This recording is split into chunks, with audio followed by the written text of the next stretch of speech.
sa ADPR, hindi lang basta power of creativity ang puhunan.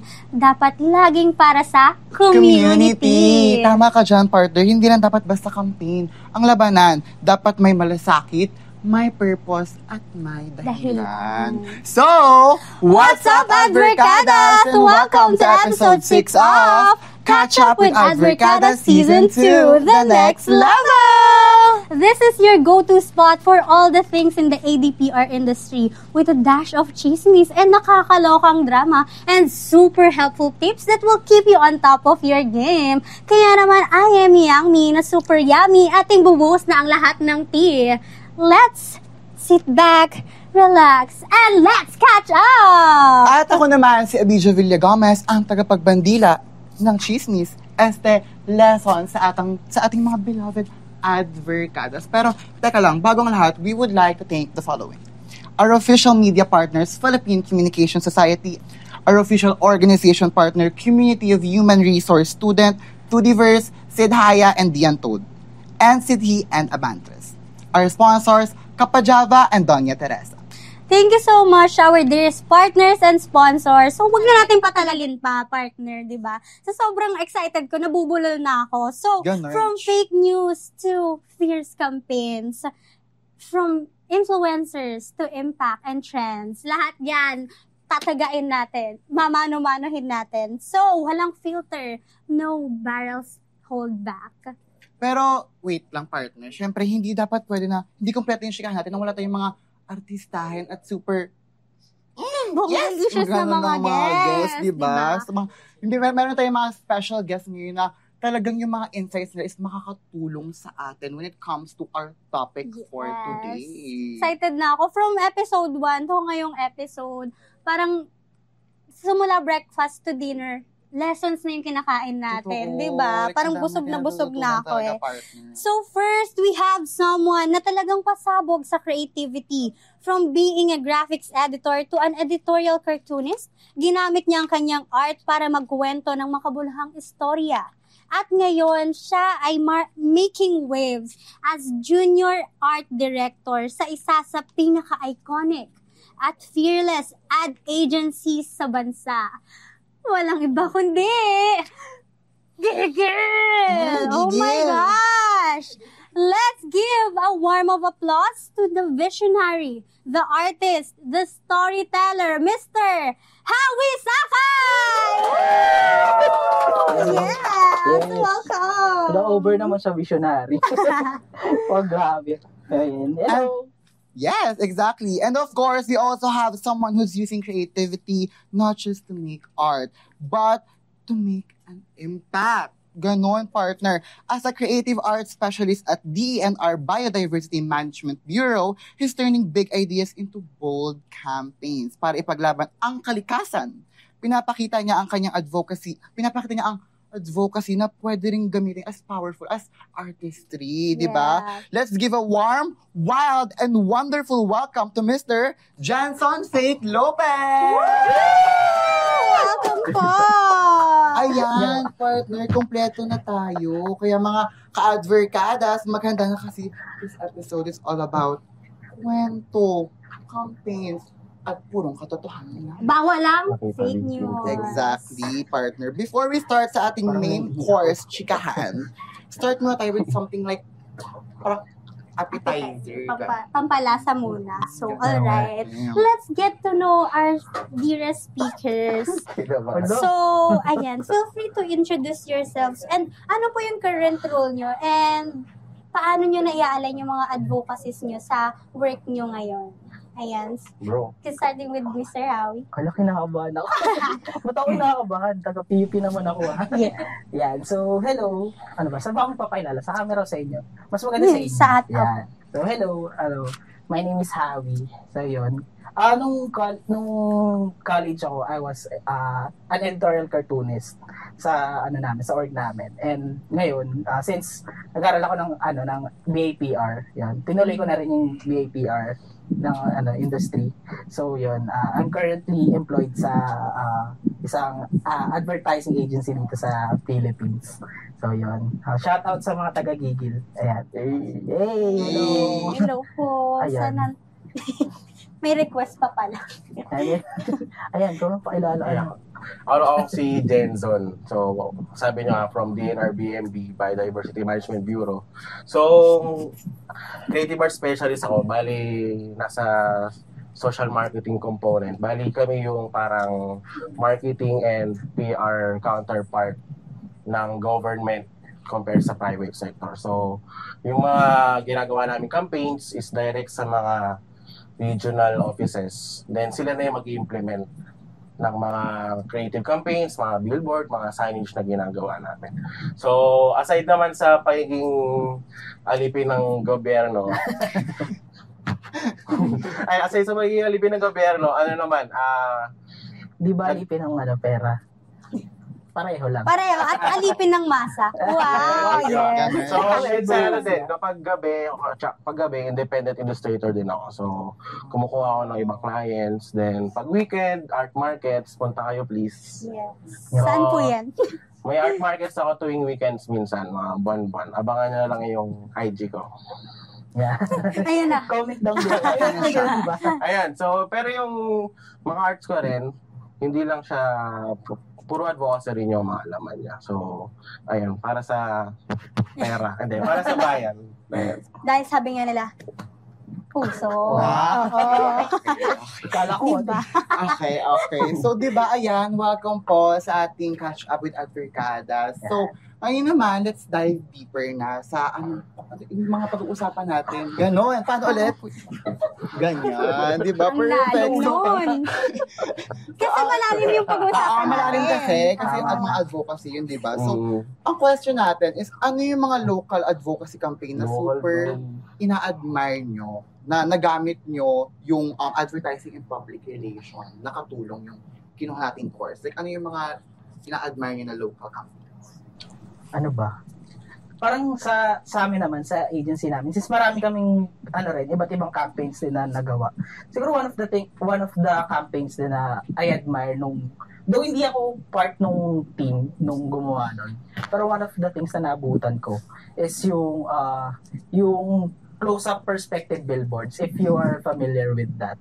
So parang ginawa nung team, parang ang ask doon is parang how do you close the gap between yung stigma ng people na yung pagdating sa mga queer people, di ba? Hindi sila totally out sa mga advertising campaigns. So parang yung ginawa nung team with that. So parang kumuha sila ng dalawang OH billboards na magkalayo. Pero once you look, parang ang goal kasi nun is to make people look into other perspective. So parang yun talaga yung pinaka nag-capture nung campaign. So parang magkalayong billboard siya, pero once you look into other perspective, so parang magdidikit yung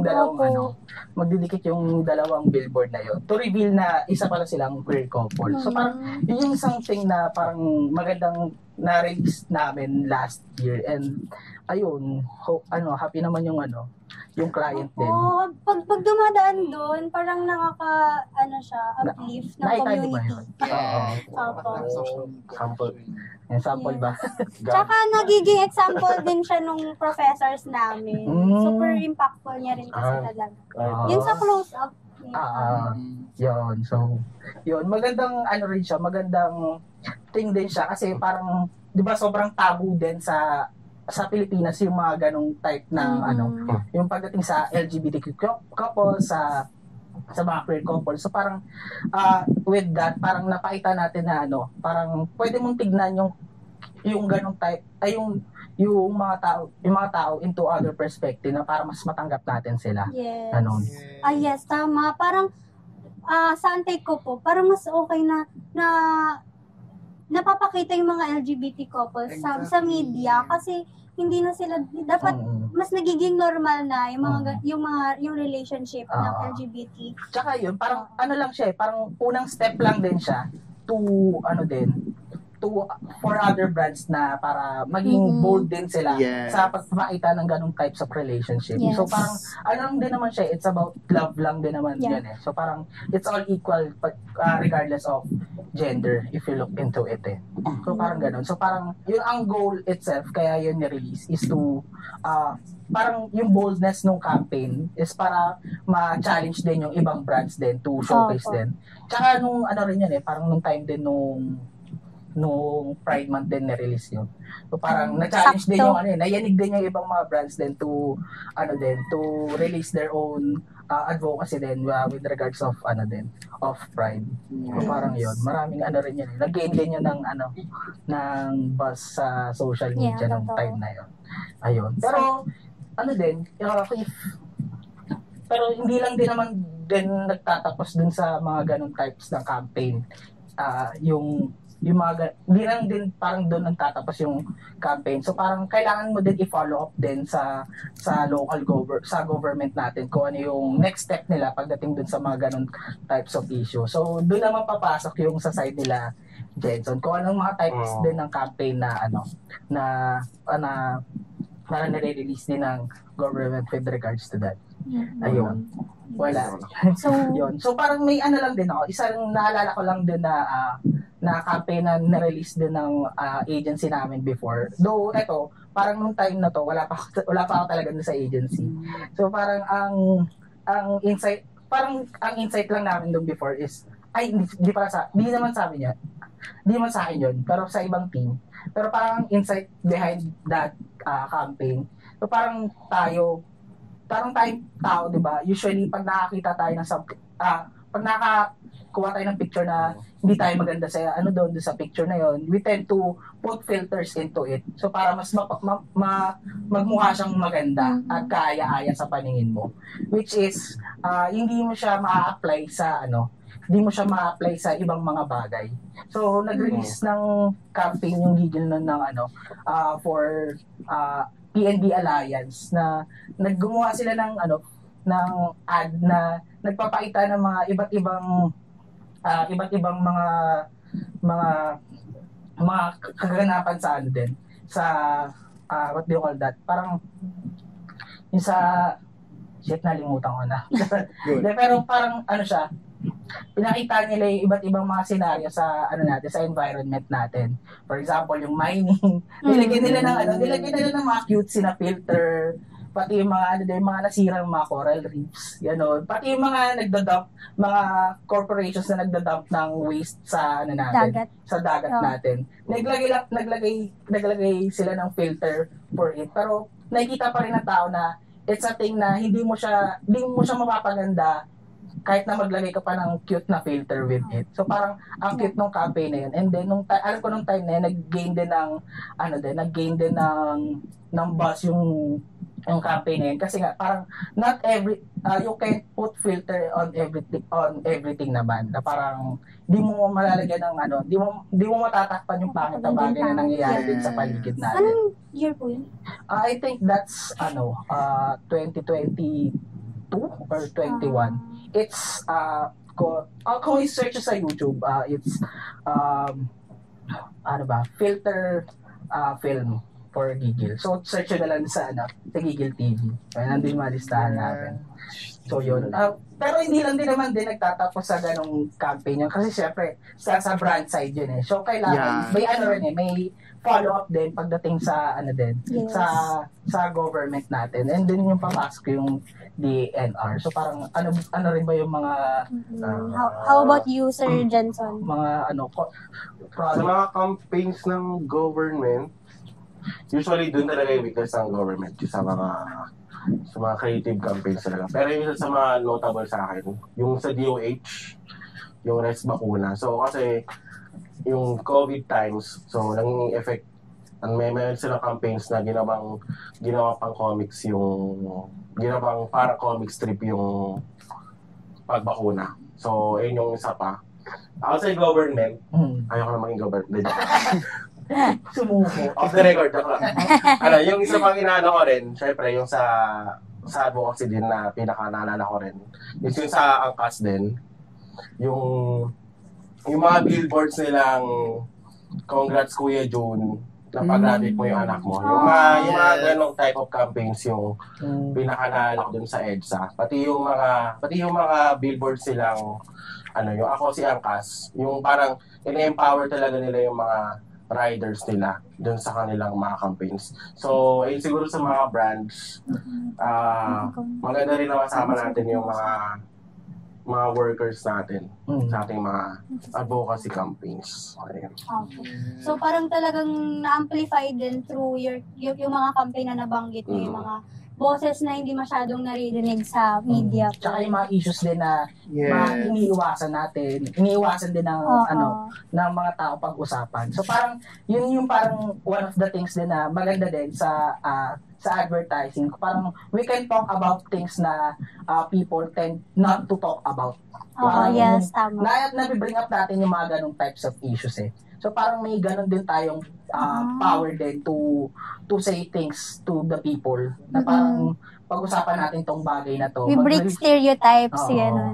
Ganun. So parang kung about ba sa kalikasan, okay ba yung kalikasan natin? Paano natin papakita na hindi pala okay yung nangyayari sa atin? And parang with the use of campaigns na nire-release, parang paano natin yayaligin din yung mga kinauukulan din to make a move din to resolve those issues din na pinakita sa mga sa mga campaigns yun. And then parang inline lang din sa ginagawa ko din at the side since na yun ang day job ko is nasa ahensya ako.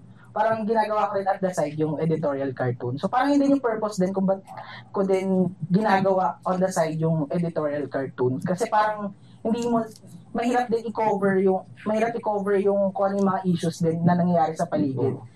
Kung bounded ka din dun sa sa loob lang din ng agency. Parang magkaroon ka rin ng parang advocacy rin para sa sarili mo. So parang yun din yung naging goal ko kung bakit ko tinutuloy din yung editorial cartoons kasi parang may mga things din na parang hindi ayaw ma-involve nung parang brands for that issue. So parang ginagawa ko rin on the side na parang mag-release ako ng editorial cartoons about certain type of issue. So parang rin siya, parang kino-compliment ko lang din kung hindi ko rin nagagawa dun sa day job ko with the use of pag-release din ng mga ng mga editorial cartoons and other mga art related na stuffs din na may sipa din sa sa kung ano yung pulso din ng taong bayan. So yun. So, parang balance lang siya. Ayun, partner, grabe, super uplifting and inspiring yung mga campaigns na nabanggit na ating mga special guests. Pero, proceed tayo sa next question. Ito naman, gaano kahalaga sa tingin po ninyo yung authenticity and emotional resonance when it comes sa pagbuo ng advocacy messaging? Like, yung tipong mafe-feel nung audience na hindi siya scripted, like, damang-dama talaga. Like, gaano po siya kahalaga? Sobrang halaga niya. Ganun gusto ko. Sobrang important. Isa ka lang. Parang, fast talk. Hindi sa akin.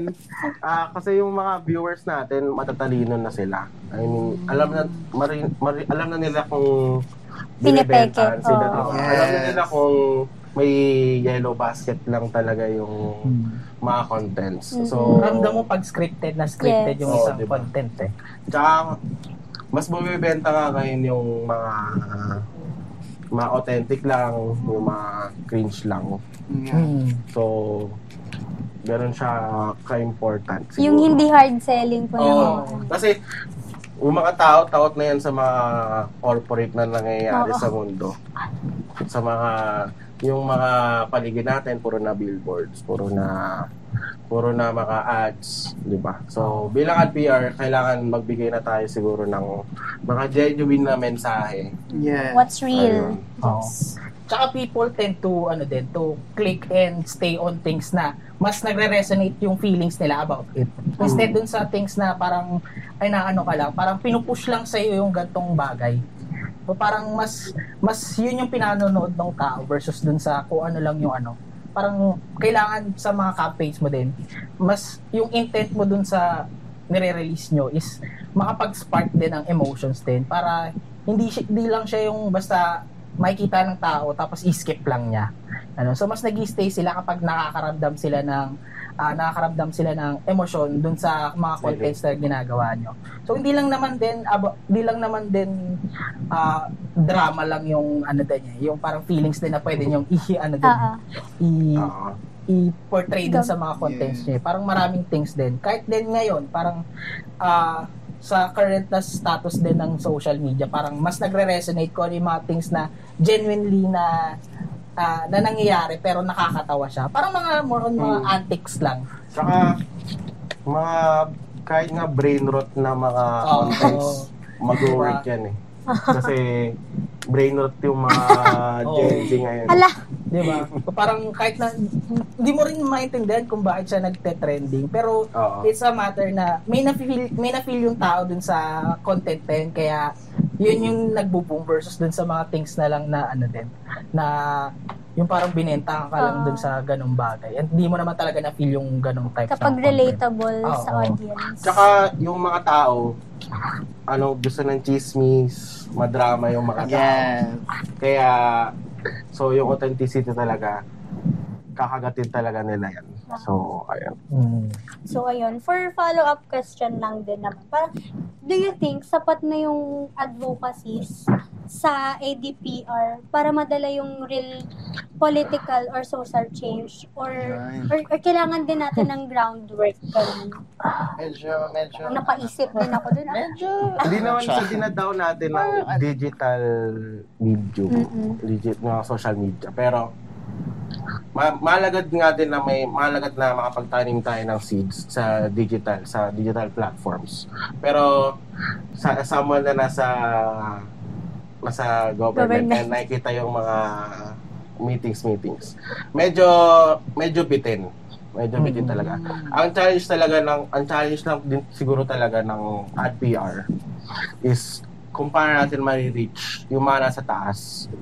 Hindi lang yung audience natin. Hindi lang yung mga nanonood ng TV. Kasi yung mga government officials, yung mga business owners na kumokontrol sa mga nangyayari din sa paligid. Kung sila rin may power din to make a change lang din yun. Kung parang hindi lang din yung yung manire-release din natin mga campaigns, hindi lang siya laging consumer facing. Yun parang term sa amin consumer facing ka lang lagi. So kailangan nakikiusap ka rin do sa mga tao din mga nasa higher ups din, mga businessman, mga politicians, para rin para sila din maging aligned din sila sa kung ano yung nangyayari. Na parang sila rin yung mag-take ng action din. Kasi parang ang nangyayari kasi lately parang mas bine-blame natin yung community dun sa mga problems din na nangyayari sa paligid. So parang hindi lang naman din sa community din nangyayari yung problema. So may may systematic problem din na nangyayari. So with campaigns na na may purpose, kailangan matira mo din kung ano din yung kailangan din gawin nung kailangan parang siguro wala pa na itong campaign na parang aaray sa mga nasa taas. No kids naman din kasi diba? Kasi yung era din naman natin ngayon sobrang ipit na ipit din ang mga tao din magsalita given na syempre alam mo naman. Paano pa pala yung ginagawa niya since parang bahagi ka nung sa government pikit. Siguro sa ngayon, sa mga na-observe ko ngayon sa work namin, more on technical side siya. Yung mga ganun, more on technical side. Pero kung as creative people, as creative professionals, ang magawa talaga natin is yung gumawa ng mga brochures. Yung mga brochures, surprisingly nag-work talaga siya. So, yung mga brochure, mga printed materials, na-reach na talaga. Kasi yung mga government officials natin, minsan di naman sila ma-Facebook din talaga. Iniwasan. Oo, mga entrepreneurs, di sila ma-Facebook din. Kaya minsan kapag sa amin, usually sa akin as creative art specialist, kunyari kapag may mga meetings with directors or secretaries, meron talagang may mga nilagay talagang printed materials na siguro tingin ko yung mga skills ng ad PRs is dun talaga natin magagamit. Kasi parang akala natin sa social media lang talaga tayo mag-work, di ba? Yung mga printed talaga is impactful pa rin talaga sa mga certain audiences. Tsaka yung mga on-ground, di ba? Oo. Kaya rin tayo may PR, public relations sa kurso natin para maipahayag sa mga tao kung paanong maiko-communicate ng maayos yung mga pinaglalaban natin sa buhay, yung mga personal advocacies natin na dapat in relation din sa mga problema sa lipunan. Ang bigat nun. Talakshi. Parang, Eliana, ikaw ba yan? Dapat nandun ako eh. Like, masyadong nilamon talaga. Pero, wait lang. Break muna tayo sa heaviness. Ang bigat. Okay. Nag-deep dive nga Ay, gusto talaga yung sila. bigat. Ang bigat nung conversation natin. pa eh, no? Oo. So, tanungin muna natin yung mga guest speakers natin. Isa pang super duper valuable question. Valuable. Hindi naman yun nasa script. Parang nabuo ng sariling vocabs. Ano ba yung tanong na yan? So, ito. Kung gagawa kayo ng dream team of influencers para i-promote ang isang social cause, sino-sino sila and why? Kahit si Darna. Bing! Para sa masa. Wow! Sino-sino yan? Dream team yan. Hala, ba't ako nauna? Sa akin siguro, si Celine Murillo, syempre, pag sa Oo, tama. Celine Murillo, ay, parang wala na iba. Meron pa mga influencers, Kalikasan, sorry, ayan, special mention. Ay, Celine Murillo, nag-work din ngayon si Nadine Lustre. Thank you po. Ay, andito siya ngayon.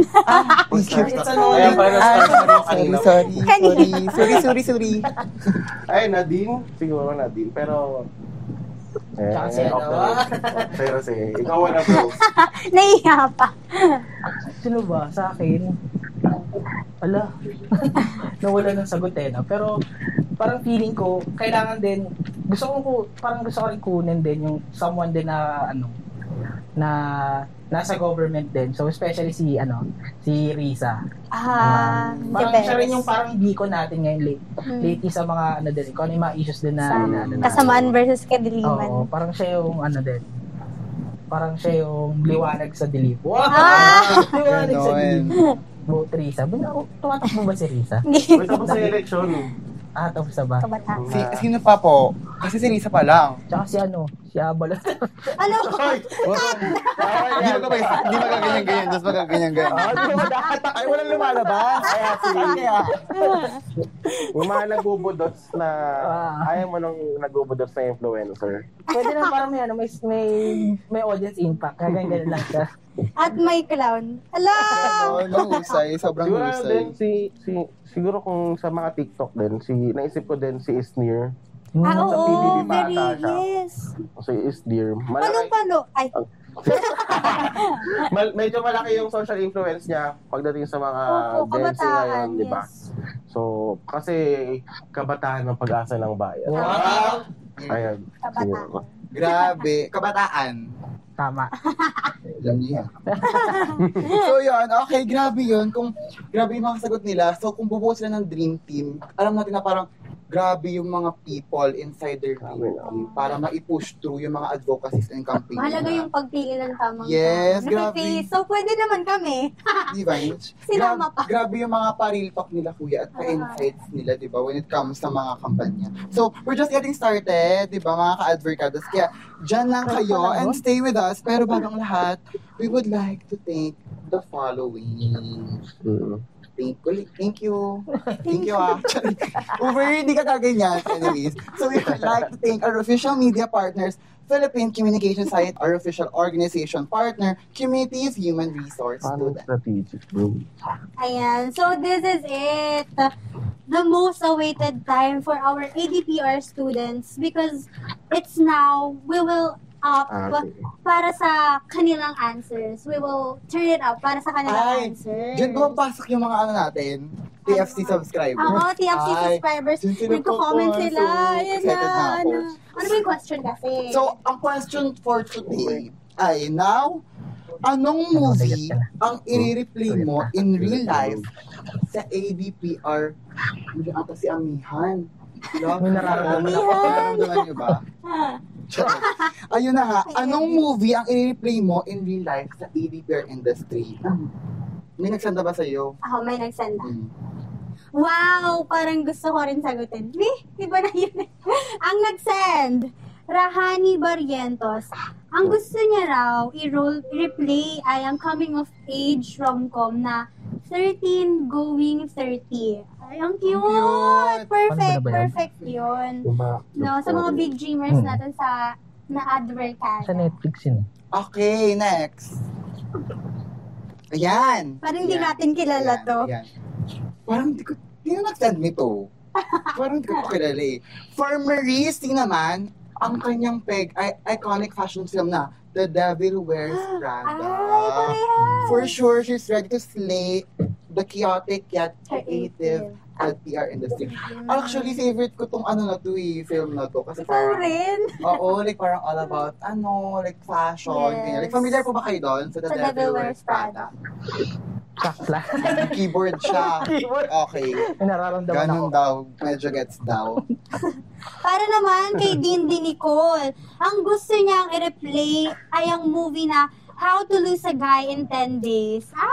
Very witty and strategic. Very advertising niya. Totoo. Parang manipulator. Na, Ikaw, hindi. Di Hindi ba ka yun? ganun. Grabe, ang gaganda talaga ng mga insights nila, partner. Yes. Pero, syempre, Dup-dup. hindi tayo papayag na ano lang. Oo, na for creativity. Dapat may strategy, gano'n. Exactly. So ngayon naman, syempre, hindi ligtas ang ating guest sa palong-palong question. So, ano po bang film ang gusto nyong i-replay in real life sa ADPR industry? Sa industry lang. 2012. 2012! Grabe. Ay, sa i-play ba sa I-replay talaga in real life. para kita na natin yung Kita bumaba tayo dito. 2012 pero mga first 30 minutes lang. Ganun. May cut. Eh, ganun po baka ano yung ADPR industry? Kasi syempre, fresh pa lang kami. Like, so nasabi niya 2012. So, ganun ba siya ka ano? Sobrang gulo ng mundo. Para ma-alarm na tayo sa nangyayari sa Earth. Yes. Kasi parang ito sa back by science naman to na parang in 5 years parang hindi na natin mababalik yung ma-restore yung mga nangyari sa mundo natin. So, Biodiversity nga. Perfect. Sayang, yes. Kailangan na rin natin kumilos. Siyempre, lalo yung mga nasa itaas. Yes. How about you po, Amen. Kuya? sorry bro. Ako palagay ko, ano to Black Mirror episode to Ano siya, nose dive. Kung alam niyo. Nose dive. Yeah, so parang episode siya na gumagawa, parang lahat ng tao may point system. So parang social point siya. So pag okay yung pakikitungo mo sa isang tao, plus points ka. So yun, parang gusto ko mag minus points sa mga taong di ka dapat. Parang Ano yun, PvP para attack. Oo, ano. 2 points po PvP. para kay ganito. Kasi lahat na-rate mo is lahat ng Lahat ng kaklase mong wala namang ambag sa thesis. Minus points yan.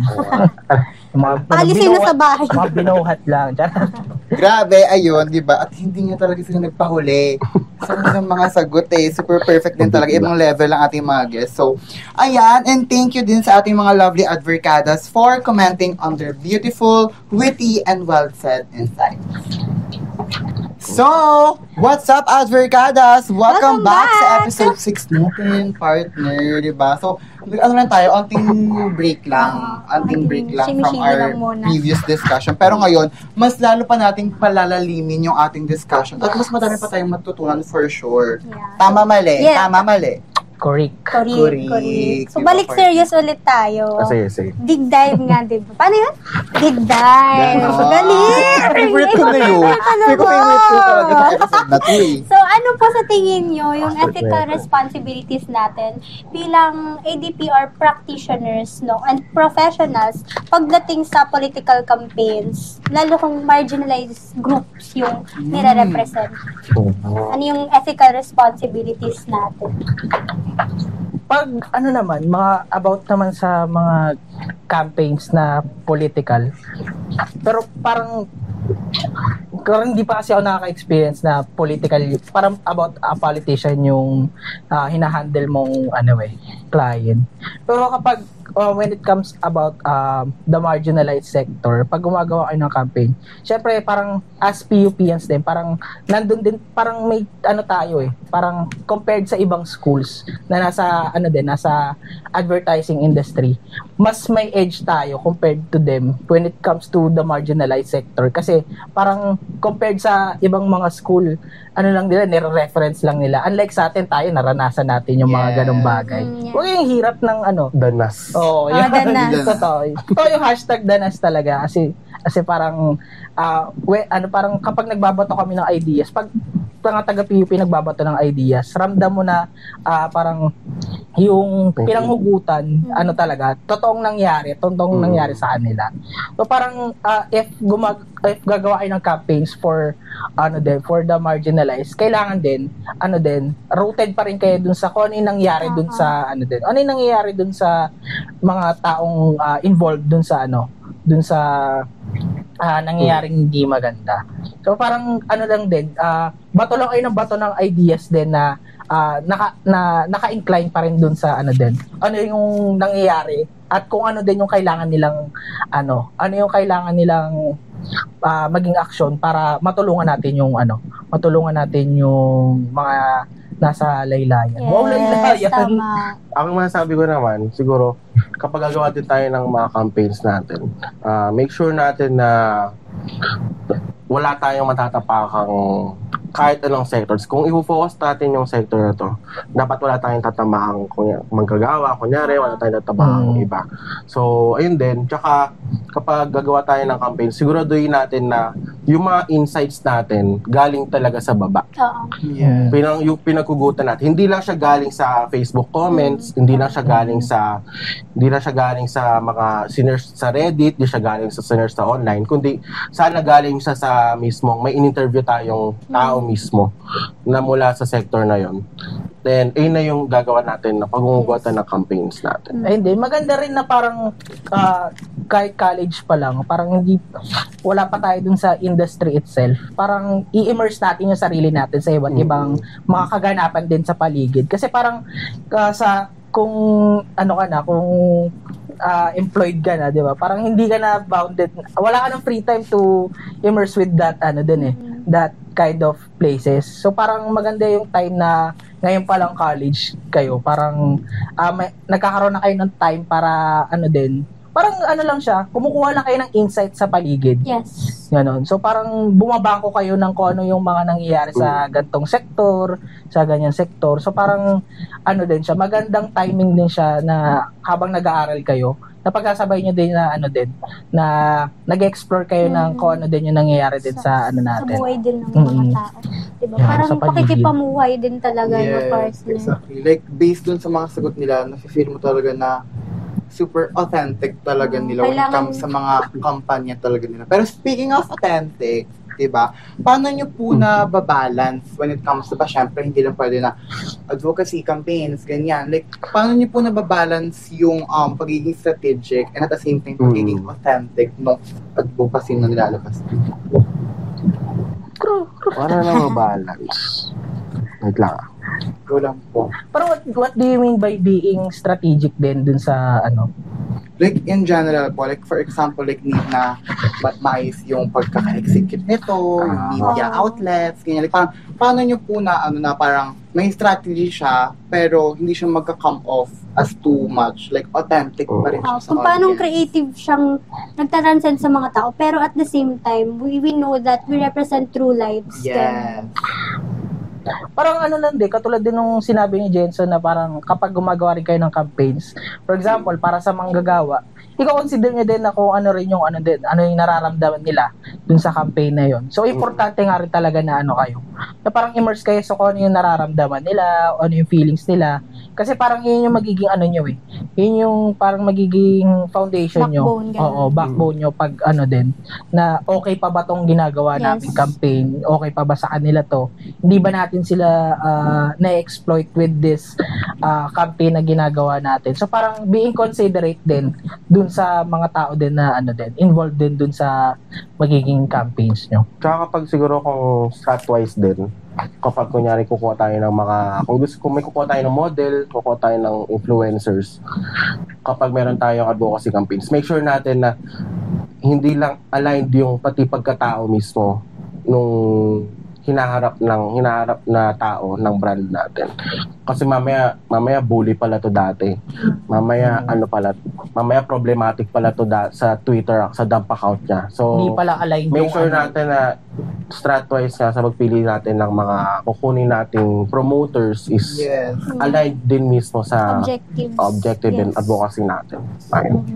So ito, juicy question to.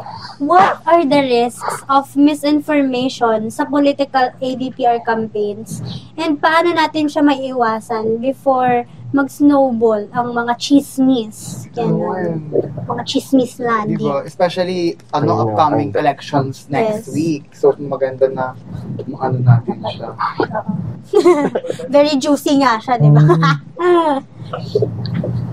Hindi tapos na daw election. Oo, tapos na pala yung election. Sayang. Hindi na pala Tapos election. Na-reveal! Surprise! Sino kaya nanalo? Surprise!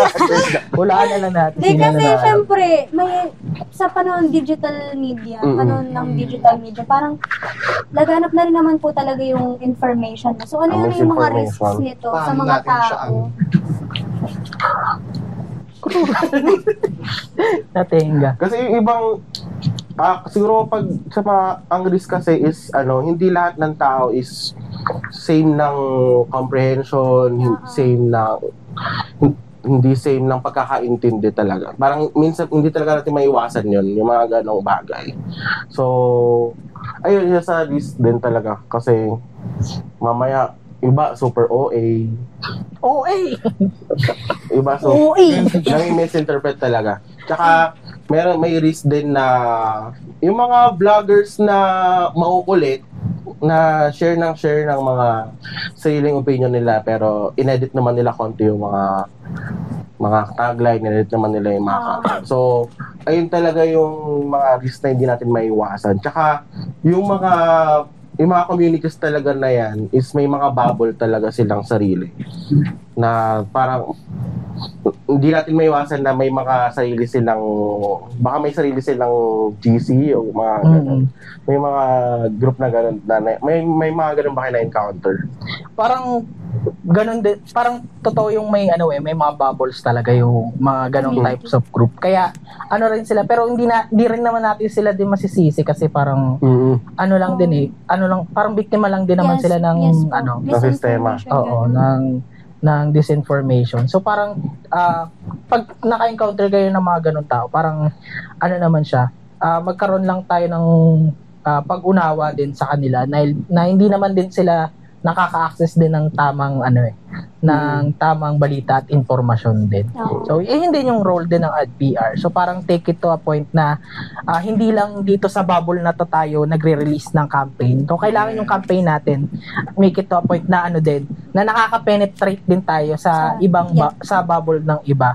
Kasi parang kung yung campaign natin naka-focus lang dun sa naka-focus lang sa mga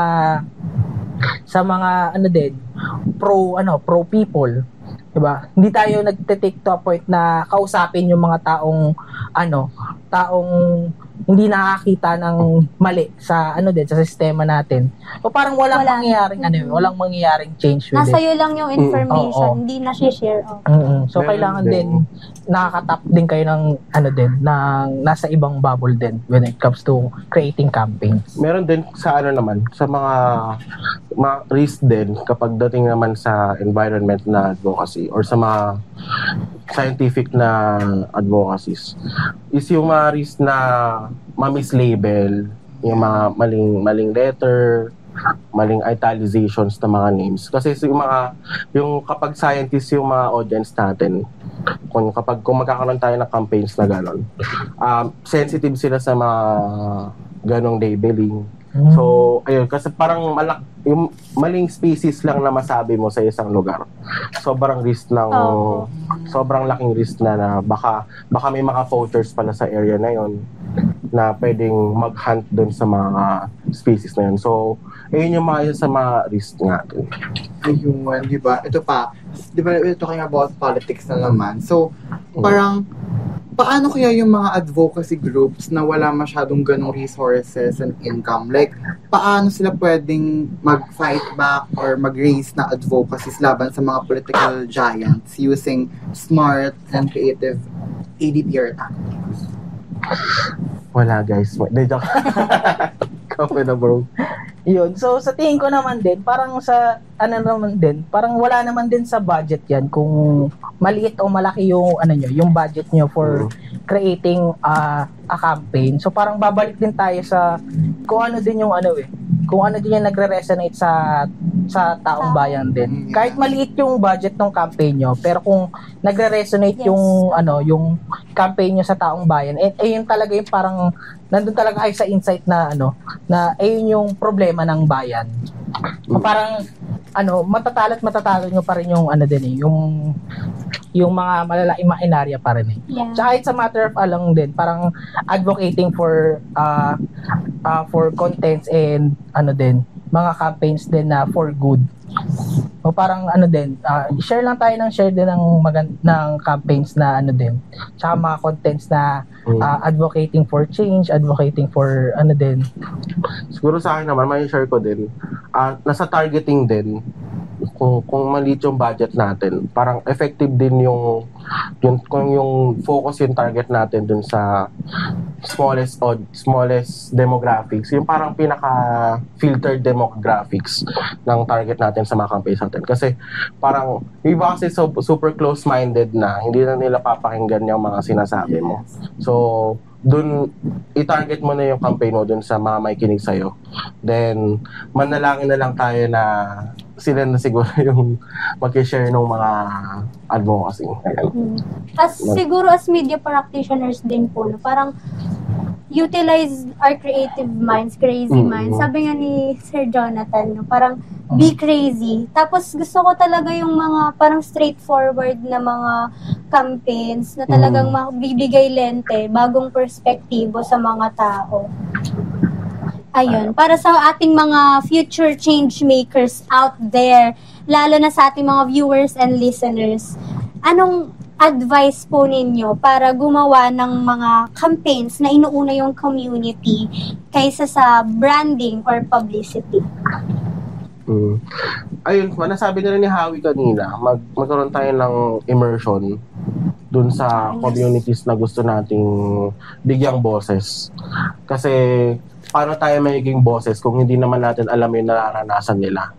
So, kunyari, kung magsasaka, kung may isda, siguro tira tayo ng isang linggo or kahit mga 3 days lang, tira tayo kasama sila. Makipamuhay rin. Alamin natin yung pamumuhay nila. Hindi lang kasi yung isang araw, kulang ang isang araw para malaman yung mga nararanasan nila. So, kung malaman natin yung mga pamumuhay na yun, malaman natin kung ano yung mga struggles nila, ano ba yung malalaman natin yung mga decision na nagiging, yung mga factors ng mga decision nila. Ayun, kaya kasi yung iba, kaya sa mga gawa, yung mga gawa, yung mga normal na tao, lahat yan, mga nasa survival mode yan lahat. So, ayun yung kailangan nating alamin. Ano ba yung mga priority nilang binibili? Ano ba yung sino ba yung mga binubuhay nila? So, ayun, immersion lang para sa atin mismo, naka-anchor na siya. Hindi lang sa mismong campaign, kundi pati sa atin din mismo. Tsaka lalabas din yung kung ano yung natutunan nyo dun sa paligid nyo. So parang hindi lang din naman kung nahihirapan kayong maghanap din ng kung ano yung parang kung nahirapan kayo maghanap ng parang kakausapin kung ano yung nangyayari sa paligid, parang nandyan sila palagi sa parang kahit saan meron kang maririnig na na parang ano yung mga hinaing ng mga taong to. For example, pag sumakay ka lang ng motorcycle taxi, pwede mong kausapin yung Driver. yung driver eh. So parang kamusta po ba yung kinikita nyo? Okay lang po ba to? Parang sa instance lang yun na hindi mo naman natural lang siyang nangyayari sa buhay mo, pero pa rin, parang kumukuha ka pa rin ng mga ng insight at mga mga hinaing din na pwede mong magamit din sa mga future na campaigns na nagagawa nyo. Maging extrovert ka sa paligid talaga. Kasi you never know, baka magamit mo yung mga kwento ng ibang tao sa mga future campaigns mo talaga. Yes. Yun. Lang talaga, maging extrovert. Higop ka lang ng kwento ng lahat. And ikaw yung maging avenue, maging story maker dun sa mga campaigns mo. Ayan. Parang vehikulo tayo ng mga totoong kwento na dapat nare-represent sa media. Last time nga lang, kwento pa yun. Last time kasi hindi, parang tinanong ko yung mga manggagawa sa loob ng PUP na Sinta kung ano yung nangyayari. Kasi di ba puro suspension din, gano'n. At syempre, tayong mga estudyante nahihirapan. What more them na nagbabayad din ng renta kahit walang pasok. Exactly. So, ayun. Parang maganda siyang panghugutan ng mga campaigns para ma-amplify talaga yung boses nila. Grabe siya si Partner. Ikaw, makaka-relate ka rin sa next question natin. Kasi yung next question natin, para siya sa atin. Sa atin lang? Sa atin, hindi. Hindi na Sa tayo atin sasagot. at sa mga adverkada. Yes. So, ang tanong po, paano kaya namin or na ating mga adverkadas magagamit yung kanilang mga platforms like social media, org events, and mga local happenings para ma-practice namin yung aming advocacy PR habang student pa lang kami. Paano namin siya ma-utilize? Siguro di ba ang dami nating platforms diyan kahit saan. Siguro maging consistent lang tayo dun sa messaging natin. Kung nag-start na tayo sa isang campaign, siguro kahit after 3 months tuloy ipaalala ulit natin or after a year. So make sure natin na hindi titigil yung ginawa nating campaign. Lalo sa may mga recent campaign yung Adpros na talagang kudos, yung Salikhabong, yung mga nagawa ng Salikhabong, yung meron pa yung sustainable advertising.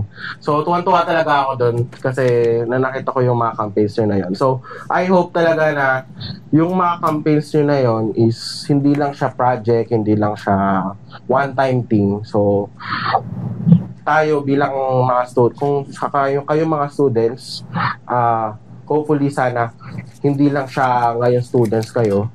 Ayun, utilize lang talaga hanggang pagtanda, di ba? Grabe naman yung pagtanda.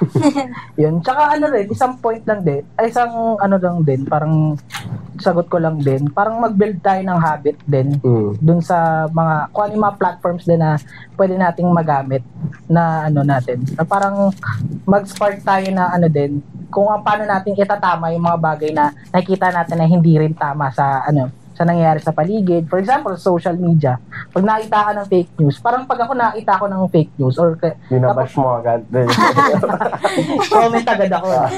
Ganun. Pero parang aside from magko-comment ka, parang make it to a point na magkaroon ka rin ng habit na siyasatin din kung tama ba yung sinasabi, o kapag hindi tama yung sinasabi nung isang content, pwede mo siyang i-report diba ganon. So parang isa rin yan sa way para matama din kung ano yung nangyayari sa sistema. Yes. Para matanggal din yung mga nakikita natin sa paligid na hindi rin maganda. So parang pwede mong i-report, pwede kang mag-comment na inform yung mga tao sa social media platform mo na hindi tama tong ni-release na parang content na to. So parang with that simple things lang din na ginagawa mo, little things, parang mas malaki pa rin yung impact doon kung marami kayong gumagawa nun Parang nagkakaroon siya ng parang ng from micro to macro effect, parang gano'n. Ayun. Ayun. Oo. Like, pwede tayong bumalik sa mga simple things. Like, syempre, as students na we can use art, utilize art, di ba? Oo. Kahit sa simpleng, di ba? Kahit sa simpleng sticker kasi marami siyang Yes. nakakagit na mga Yan. tao. Eh, si Sticker Boy. Hindi, ang ko din, kung sa mga lalo sa mga creatives, sorry sa accounts or ano, di sa mga creatives nga sa ating ad PR. Kung may gusto tayong sabihin, kahit mag-isa lang tayo, try nating simulan kung anong meron tayo. Yeah. Kahit anong, mag-print tayo kung saan, magdikit-dikit tayo ng stickers, mag-art markets. Kasi sa akin, doon ko talaga, yun yung nakita kong avenue din para ma-share yung advocacies. Kasi ako nahirapan kasi ako mag-commit sa mga orgs talaga. So, ayun yung ginawa kong pang sariling movement siya. So, pwede rin gawin. Ngayon, bumubuo pa lang kami, pero siguro pwede natin gawin ay maghanap tayo ng kaibigan natin na with the same wavelength, with the same advocacy na gusto nating sabihin sa lahat. And gawa tayo siguro ng org. Kasi kunyari kapag sa mga AdPros or sa mga orgs na sa mga academic orgs, merong mga sariling messaging yung mga orgs natin. So siguro gawa tayo ng sariling campaigns natin kung ano yung meron tayo. Thank you so much po sa aming dearest guest Arigato. speakers. So, for being real, raw, and radiant today. So, sa mga students and creatives, don't forget, you are not just a consumer of media. Divine, tama kayo dyan. You are the storyteller, so use your power wisely. Diba? Sino ba si Wisely? Sino nga ba yan? Sino ba yan? Diba? So, dapat gamitin siya. I-apply natin yung mga natutunan natin for this episode sa ating mga susunod na gagawin in a creative way. Diba? So, ano ba? Like, speaking of apply, ganyan. Napag-usapan din natin kanina na may mga ganaps kayo sa live, ganyan, na parang excited kami malaman. So, do you have any personal stuff or any personal projects ongoing or may gusto kong i-promote? I-promote. Or your ganyan? socials, Feel yes. free po to promote. Ikaw na muna. Okay, follow nyo yung IG ko, Jenzon Lopez. Ayan. So, name ko lang din, Jenzon Lopez. So, Tsaka sa ayun, mga- meron akong mga monthly art markets. Nagbebenta ako ng stickers, pins. So, ayun, mga infographics, gumagawa ko sarili ko. So, Kailan follow nyo please para may pangkain yung aso ko. Advocacy din yun. Yes. Yes. Sa animal welfare, no? Yun, sa akin naman, yun, social media ko din. Puro social media. Yun, add nyo ako sa Facebook. Kasi wala akong wala akong friends. page eh. Wala akong friends sa Facebook. Zero yung friends ko. Charot. Hindi ako nagpe-page sa Facebook eh. Pero yun, na lang. Yung IG nyo po. Sa IG na lang. Yan. Turnover by Hasakay. Yeah. Ay, hindi, may website ako. Sorry. Hindi na. Yun. Website ko, genzone.work. So, kung gusto niyo makita yung mga work ko and magpapa-commission kayo, Jenzon Lopez po. Divine. Yan. Search na natin yan. At Pero, tiyak, may substance yung mga yun. Oo. Diba? pag tinignan natin.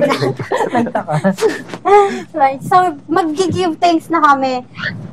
Ito na ang pinakahuling thanks namin sa aming dearest sponsors and partners. Isang mabigat na... Kasi last, isang mabigat na thank you. Thank you! Ayan, no? Hindi mo ako sinabayan. 1, 2, 3, go. Thank you! Dapat sama rin sila.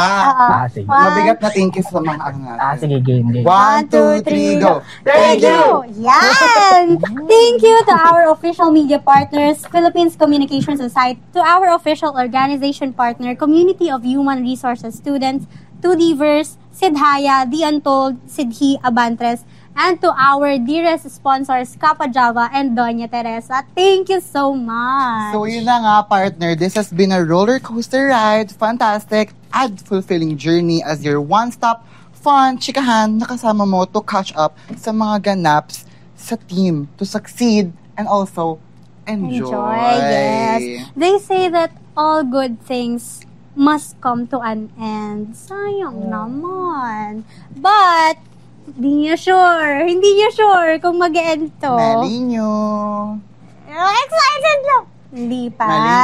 Nag-renew kami ng contract. Over! Hindi ka gaganyan. So once again, you are? So, nalulungkot kami. Pwede ano na. Charing, di ba, nakakalungkot. Mamimiss namin kayo. over na. Over. Di ba kayo uwi na namin sa kayo? attachment. Parang tumas tayo ng Over in taligi. Magalit na tayo ulit. Di ba kayo na-attach? Like, ang dami kasi, like, kampanya. Oh. Personal yun. Oh. Pero diba, puso sa puso pala. Dibdiban.